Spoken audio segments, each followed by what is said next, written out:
Selamat pagi Sobat Ngobras. Kembali lagi bersama saya Maka Ulu Ru'il Fatimah dalam program Ngobras, ngobrol asik dan santai bersama Fakultas Dakwah UIN Saizul. Ya, Sobat Ngobras, bagaimana nih kabarnya hari ini? Sehat ya? Semoga Sobat Ngobras dan kita semua di sini dalam keadaan yang sehat dan baik. Baik Sobat Ngobras, saat ini kita masih dalam suasana Ramadan.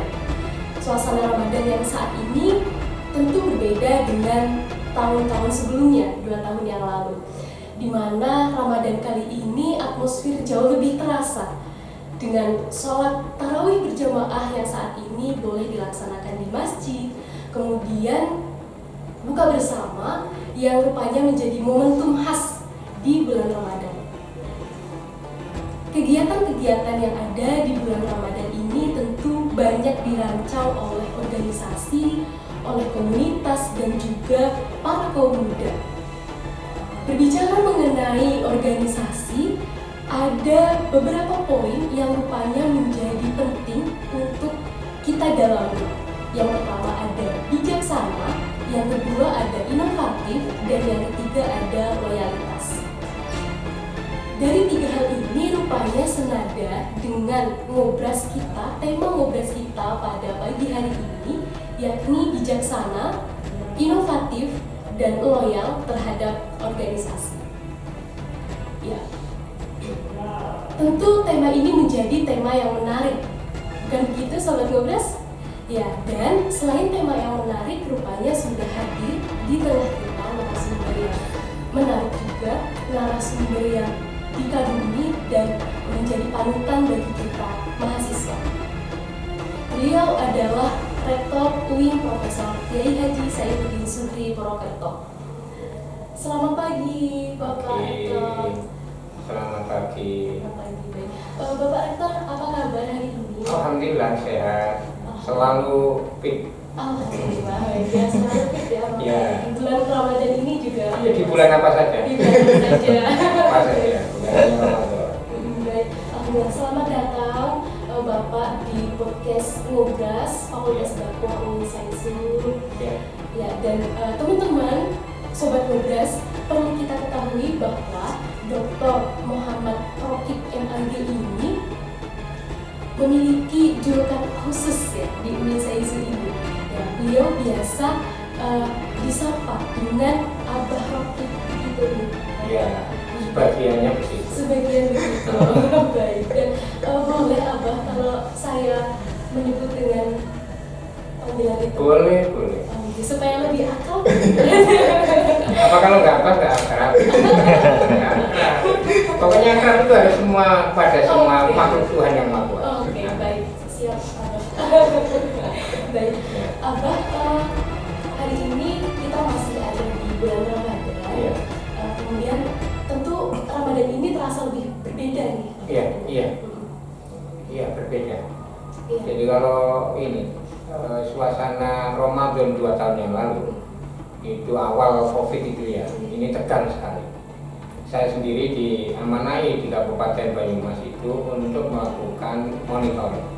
Motifnya itu bukan bagaimana agar jamaah sholat tarawih berkembang, tetapi motifnya itu masjid musola mana yang melaksanakan Jumatan dan melaksanakan tarawih. Kalau ada maka didatangi, diberi pengarahan agar tidak terawih. Itu kan agak unik. Iya, monitoring masjid, musola, tapi bagaimana caranya agar tidak ada terawih jamaah di situ. Kan rasanya di hati kan nggak enak banget itu. Ya, sekarang ini kan bagus, tidak bisa terawih. Kemudian berkaitan dengan tema kita pada pagi hari ini, yakni bijaksana, inovatif, dan loyal terhadap organisasi. Ini sepertinya adalah sebuah pesan atau amanah kepada mereka yang sudah ada di dalam organisasi. Bagaimana? Iya. Pertama ini ya, bijaksana dalam berorganisasi itu harus ada kebijaksanaan kaitannya dengan banyak hal. Yang pertama bijaksana untuk memanage waktu untuk diri, waktu untuk keluarga untuk organisasi. Jangan sampai ini waktunya itu habis untuk orang lain tapi dirinya terbakar di situ. Tidak ada rampung, menjadi mulia, atau yang sudah berkeluarga, keluarganya ini kapiran bahasa sini itu. Jadi istrinya ini suami saya ini kemana gitu. Kalau yang dia istri, saya ini punya suami apa enggak? Gitu. Ya, atau yang punya istri, istrinya ini pergi masak-masak sendiri, dia nggak pernah merasa nyaman hidup dan pulang karena istrinya nggak pernah di rumah, pergi saja terus. Ini bijaksana. Nah, bijaksana ini juga harus ada kaitannya dengan bagaimana setiap aktivitas yang kita lakukan itu harus memiliki dasar ilmu. Nggak boleh kemudian dikira-kira. Jadi semua yang belum clear harus di-clearkan dalam bentuk komunikasi yang bagus. Komunikasi yang bagus biasanya ilmu. Gitu. Komunikasi yang efektif, komunikasi yang bisa dipahami, diterima, dan dilaksanakan secara bersama-sama. Hasilnya menjadi keputusan bersama. Apa yang kita raih itu adalah ini jasa semua pihak. Semua orang punya kontribusi untuk keberhasilan. Dan itu kalau sudah kayak gitu maka suasananya nyaman. Itu namanya bijaksana. Kalau ada orang kemudian jadi aktivis, oh ini karena saya ini semua berhasil. Oh win saya itu kalau nggak ada saya, wah nggak jadi itu. Nah itu klaim-klaim begini ini nggak bijaksana. Itu bukan organisasi. Organisasi itu memanfaatkan pihak-pihak yang terkait untuk mendukung cita-cita bersama. Orientasi, tujuan itu yang jadi titik bersama untuk dilaksanakan. Nah kalau ada ini perilaku bijak seperti itu, maka semua orang punya handarbei, sense of belonging-nya itu ada. Tapi kalau enggak melakukan aktivitas yang disebut tadi bijaksana, maka nanti menyimpan satu konflik. Bara api yang ada dalam sekam itu tinggal menunggu momentum, apakah ini akan menjadi ledakan atau nanti ada orang bijak hadir untuk bisa meredam. Kalau semua individu-individu ini bijak yang berikutnya adalah memahami bahwa setiap orang kumpul dengan orang lain itu pasti ada perbedaan. Nggak mungkin kita ini bisa menyamakan pikiran, perasaan pada dua orang atau lebih. Apalagi kalau anggotanya banyak, pasti nanti akan ada kelompok A, kelompok B, kelompok C gitu. Kalau ada pemilihan ketua, ada pemilih merancang pengurus, pasti ada pro kontra. Nah itu wajar aja. Kalau ada orang belum ini pemilihan kok kemudian sekarang nuansa ini yang menjadi pengurus atau yang menjadi tim tanknya itu kok banyak yang begitu. Ya pasti setiap pemilihan pimpinan itu nuansanya adalah nuansa kecocokan. Tim itu harus solid. Kalau misalnya ada varian-varian untuk mendinamisasi itu bagus. Tapi kalau ini terbelah dua begini, oh bahaya, tidak stabil, itu bicara. Ya, jadi orang harus bisa menerima konsekuensi dari semua apa yang kita lakukan, apakah itu kesepakatan, konsensus, atau itu hasil rapat voting. Pokoknya beginilah itu harus memiliki pemahaman like in dislike. Jadi meskipun kita beda, tapi tetap harus menerima dan menjalankan roda organisasi ini terus berjalan. Itu yang bijaksana. Berkaitan dengan bijaksana ini menjadi satu yang membuat saya itu penasaran. Jadi sebenarnya bagaimana langkah atau keputusan di dalam organisasi itu dapat didasarkan dengan kebijaksanaan. Ya, di dalam agama kita itu ini satu hal yang harus diambil tatkala orang memutuskan apakah itu keputusan menjadi bagian dari hak prerogatif ketua, karena itu ada konsensus. Itu alat yang paling gampang dan mudah dilakukan oleh semua pihak, musyawarah untuk mufakat. Jadi apa saja yang jadi keputusan itu bukan keputusan personal, gitu. Nah untuk bisa mengambil keputusan yang bijak, yaitu harus bareng-bareng. Jika tidak memungkinkan, maka harus didesain bagaimana agar keputusan yang diambil itu jika melakukan atau mengambil keputusan dengan cara voting, maka caranya adalah dengan komunikasi berlanjut. Jadi misalnya ini ya, di voting sudah, contohnya misalnya kalau Fakultas Jawa mau membuat program KKN aplikatif dari semua teori yang diberikan, ini harus bekerja sama dengan perusahaan atau PT atau apa namanya.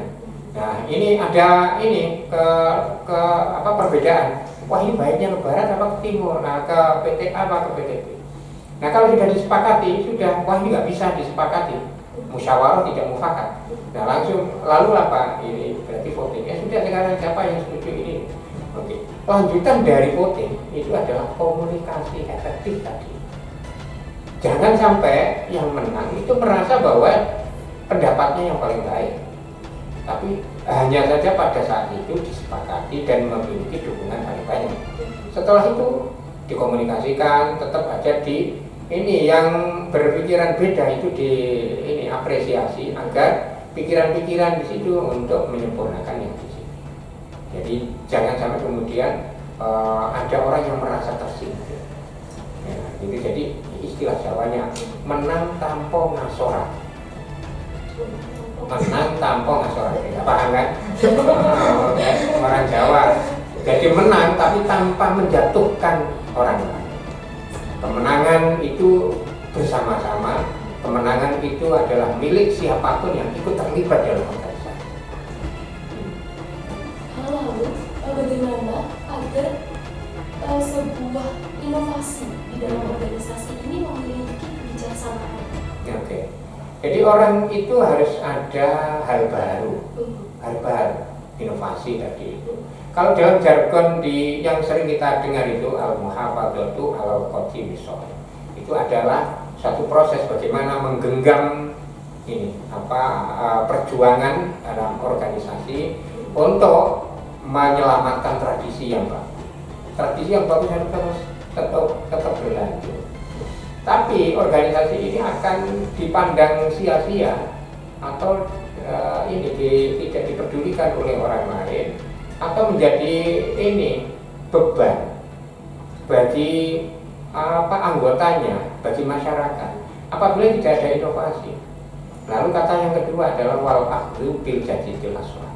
Orang harus membuat kreasi bahwa kalau misalnya bunga ini bagus, tetapi bunga ini bagus akan membosankan apabila dari waktu ke waktu begini terus, maka harus ada varian. Ditambah warna, ini kan putih sama hijau, ditambah warna merah, begitu. Apa merah ini punya sisi karakter dengan daunnya? Oh, bukan, nggak pas itu, karena karakternya bunganya ini mesti harus putih. Nah, kalau gitu hadirkan pot lain untuk bisa menyandingi yang putih ini menjadi ada varian kuning atau varian abu-abu dan seterusnya. Jadi harus menghadirkan sesuatu yang baru. Ya, inovasi itu harus bersentuhan dengan semua hal. Semua hal. Jadi misalnya gini, perlu ada orang yang mungkin dianggap oposisi. Itu agar ada gerak dinamis yang dimiliki oleh organisasi itu. Jangan kalau yang oposisi berbeda itu kemudian dihilangkan, dibutuhkan. Kalau misalnya dalam organisasi ekstra kampus ya, itu kaitannya dengan intra kampus. Misalnya ekstra kampus yang ada di kampus itu ekstra kampus A, B, C, D gitu. Nah, organisasi intra kampus ini apabila yang oposisi, misalnya CD jadi oposisi, ini jadi bagian dari pimpinan di kampus, maka kehadiran mereka penting untuk memberi wacana beda. Ya, itu untuk menggugah. Semakin diprotes, tetapi yang sportif ya, kritik yang membangun, konstruktif, maka ini ideal sekali untuk meningkatkan inovasi.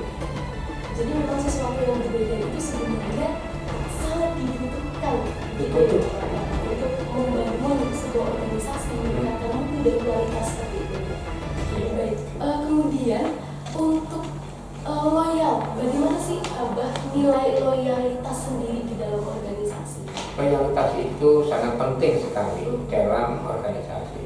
Jadi loyalnya itu kepada organisasi, kepada tujuan, bukan pada person.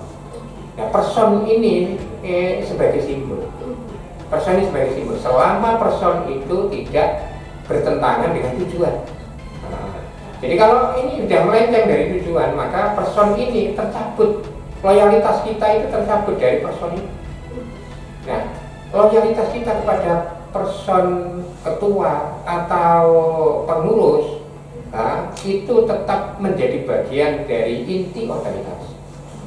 Karena kalau ada tokoh di organisasi, apakah itu bentuknya ketua, koordinator, kepala dan seterusnya, kalau tidak ada loyalitas, tidak ada fungsinya. Jadi loyalitas, ketaatan terhadap pimpinan itu menjadi syarat mutlak terjadinya organisasi atau terbentuknya organisasi. Jika loyalitas ini hilang atau menipis, berarti organisasi ini sudah rapuh. Kalau sudah habis, tinggal menunggu ini kejatuhan. Karena itu memupuk loyalitas itu terus menerus. Di antaranya adalah dengan melakukan satu tantangan tadi itu, tantangan dari luar. Jadi kalau misalnya ada yang kritik, ada yang itu, biarkan, jangan dihapus. Ini karena nanti orang akan menunjukkan komitmen. Jadi misalnya saya sebagai rektor, saya itu dikritik, biarkan aja. Pasti nanti akan ada yang mendukung. Ya, ada yang mendukung. Beda kalau ini, misalnya nggak ada yang mengkritik, nggak ada ini, lembek semua, nggak ada yang mengikuti juga nggak ada, yang mendukung juga nggak ada. Karena orang sudah tidak memiliki orientasi terhadap kepemimpinan. Nah, kalau kepemimpinan ini satu habis, maka banyaklah sudah organisasi. Jadi memang loyalitas itu begitu sangat dibutuhkan juga. Sangat dibutuhkan.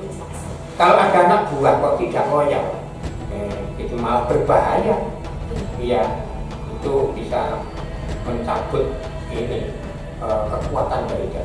Itu nanti lama-lama kalau dalam konteks politik pemberontak. Jadi bijaksana, inovatif dan loyal ternyata adalah sesuatu yang penting dan dibutuhkan sekali di organisasi. Dan makna yang tidak asing lagi kita dengar hanya memiliki makna yang dalam.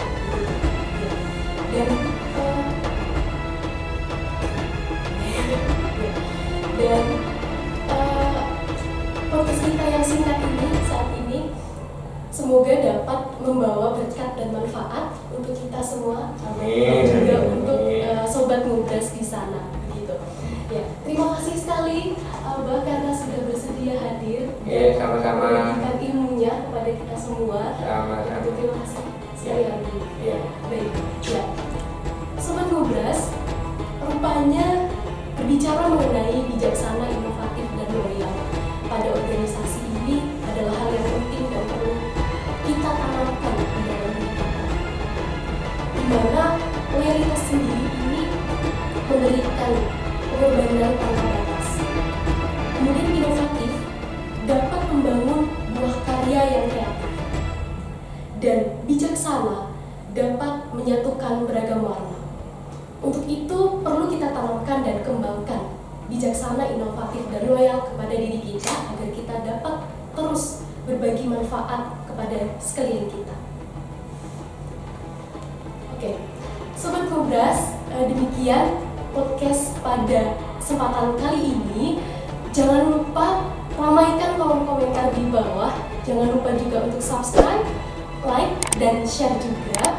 Kemudian di YouTube channel Fakultas Dakwah UIN Sains ini ada berbagai macam program. Ada selain dari ngobras ini, ada juga program talent dakwah yang mana dapat teman-teman sobat ngobras semua lihat di channel YouTube Fakultas Dakwah UIN Said Trisutri. Ya, demikian ngobras pada kali ini. Saya Mata Ulul Il Fatimah pamit undur diri. Assalamualaikum warahmatullahi wabarakatuh.